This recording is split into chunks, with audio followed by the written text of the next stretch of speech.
This week in Warframe is massive. There are over 20 free items that are coming to Warframe that you guys are going to be able to get your hands on.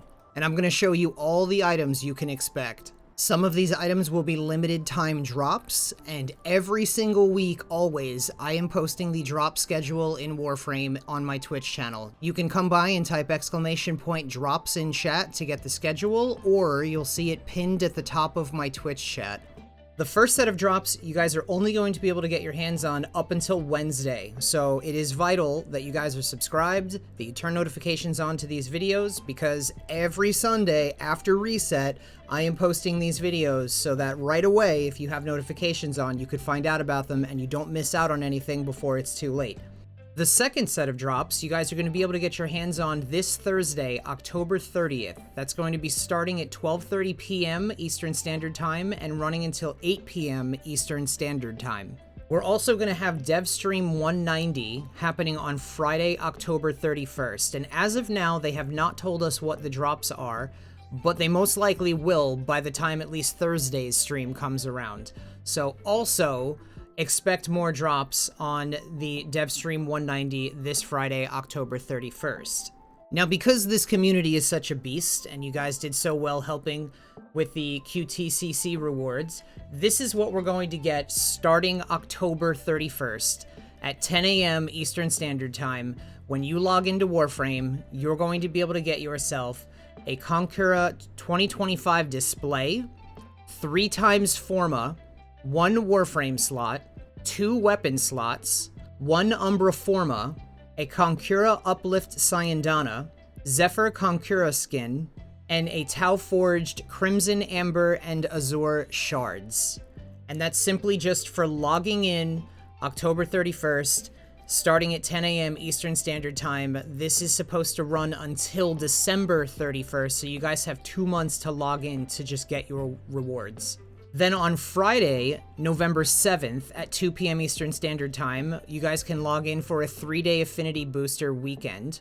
Then on Friday, November 14th at 2 p.m. Eastern, you guys can log in for 1 Exilus adapter and 2 Exilus weapon adapters. And finally, on Friday, November 28th at 2 p.m. Eastern, you can log in for a 3-day credit booster weekend. And now, like I usually do with these weekly reset videos I upload, I'm going to run through all of the other items and updates that you want to be aware of that are happening this week in Warframe.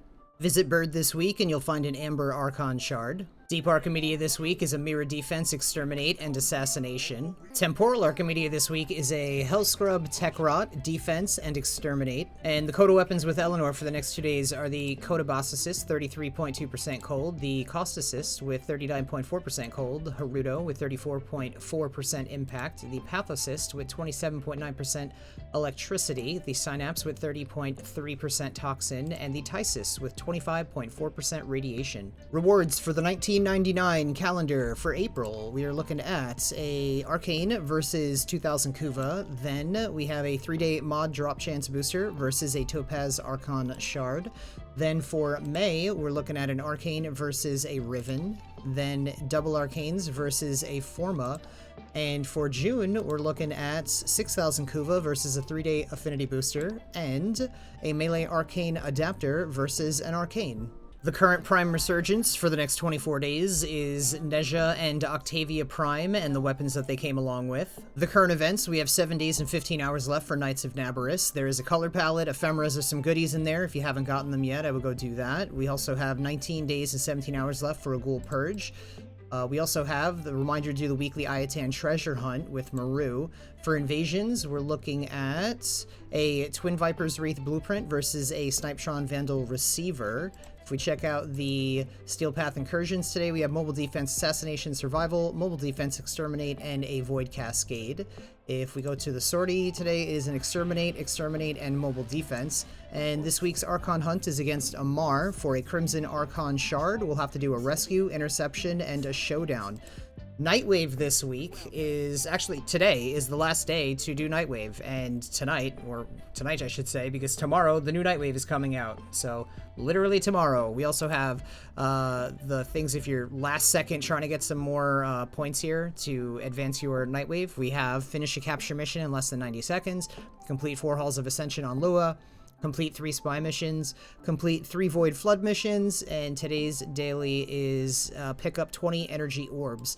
The last chance, last second, like before the buzzer hits the clock or whatever, the clock hits the buzzer, we got a lot of mods here to go over. So, okay, shotgun scavenger, rifle scavenger, precision strike, volatile variants, infested impotence, pistol scavenger, deadeye, loot detector, corrosive projection, rifle amp, steel charge, energy siphon, and energy boost, and efficient beam. So the ones that you want to take any leftover credits that you have and invest them in are going to be the ones that I have you can see like I have high counts of these mods because they're really easy to just invest in them, take them a trade chat, make some extra platinum.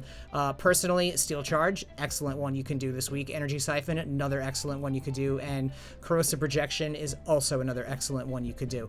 So I would just, kind of grab whatever you want so that when these don't carry over tomorrow, you at least have a bunch of extra mods you can make some extra platinum off of. And then we also have Deceptive Bond for Loki, Rumbled for Atlas, and Prism Guard for Mirage. The Steel Path circuit this week, we have incarnate adapters for the Zylok, Cyber, Dread, Despair, and Hate. And if we scroll over to the right, if you already have those, you can get a rifle, pistol, melee riven, or 20,000 Kuva. If we check out what's going on for the normal circuit this week, we're going to be looking at choices between Gara, Korra, and Revenant. Stopping by Akrithis and checking out her goodies, we are going to see she's got an arcane power ramp for today for 10 Pathos clamps, and then this week she's got a primary arcane adapter for 25 Pathos clamps, a form of blueprint for 10 Pathos clamps, an Exilus weapon adapter for 20 Pathos clamps, and a secondary arcane adapter for 25 Pathos clamps. Checking out Teshin and the Steel Path Honors, this week he has himself a Veiled Riven Cipher for 20 Steel Essence and a Kit Gun Riven mod for 75 Steel Essence. Checking out this Conehead right here and seeing what he's got this week. He has a Tenet Ferox, Radiation 25%, Tenet Grigori 28.6% cold, Tenet Livia 41% toxin, Tenet Exec 28.2% toxin, and finally a Tenet Agendis 25.2% cold. I would skip all of these for this week. How much platinum have you made since you've become a Patreon? Over 100K. 45K. 60, 70,000. 20,000. What's the most amount of platinum you've made in a week? 12K. Probably about 5,000. 5,400. Probably 8K. What's the most amount of platinum you've made in a day? 5,400. Day was probably 4K. Probably about 3,000. 2K. What's your favorite method of making platinum that you've learned from me? Mostly just flipping ribbons and selling warframes. Probably arbitrations. Selling sets of warframes. I enjoy Zeramon the most. Imagine how much time and money they've saved. You know where the links are. Reminder to stop by the Chrysalith on the Zeramon and visit Archimedes and Yanta for your 35,000 Kuva. Then you can travel to Iron Wake on Earth and visit Palladino for your 2 Rivens, your 35,000 Kuva, and your 150,000 credits. Remember to like and subscribe if you haven't already, and stop by my Twitch channel where you can get free drops when they are community-wide, also free rewards I do all the time anyway. And make sure you check out your Invigorations this week and see what you got. Thank you so much for hanging out. I will see you in the next one.